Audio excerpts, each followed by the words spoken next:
ಇಂದು ನಿನ್ನ ಕಣ್ಣಲ್ಲಿ ಕಣ್ಣೀರು ಬಂದರೂ ಪರವಾಗಿಲ್ಲ, ನಾಳೆ ಇದೇ ಕಣ್ಣುಗಳಲ್ಲಿ ಗೆಲುವಿನ ಹೊಳಪು ಮೂಡಬಹುದು.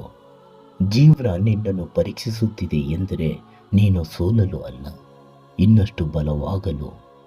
ಕತ್ತಲೆ ಎಷ್ಟೇ ಗಾಢವಾಗಿದ್ದರೂ ಬೆಳಗಿನ ಸೂರ್ಯನನ್ನು ತಡೆಯಲು ಸಾಧ್ಯವಿಲ್ಲ. ನೀನು ಅನುಭವಿಸಿದ ನೋವು ವ್ಯರ್ಥವಾಗುವುದಿಲ್ಲ, ಅದು ನಿನ್ನನ್ನು ಇನ್ನಷ್ಟು ಗಟ್ಟಿಗೊಳಿಸುತ್ತದೆ. ಒಂದು ಬಾಗಿಲು ಮುಚ್ಚಿದರೆ ಜೀವನ ಮುಗಿಯುವುದಿಲ್ಲ, ಮತ್ತೊಂದು ಅವಕಾಶ ನಿನ್ನನ್ನು ಹುಡುಕುತ್ತಿರುತ್ತದೆ. ಧೈರ್ಯ ಎಂದರೆ ಭಯವಿಲ್ಲದೆ ಇರೋದಲ್ಲ, ಭಯದ ನಡುವೆಯೂ ಮುಂದೆ ಸಾಗುವುದು. ನಿನ್ನ ಕತೆ ಇನ್ನೂ ಮುಗಿದಿಲ್ಲ, ಇದು ಕೇವಲ ಒಂದು ಅಧ್ಯಾಯ ಮಾತ್ರ.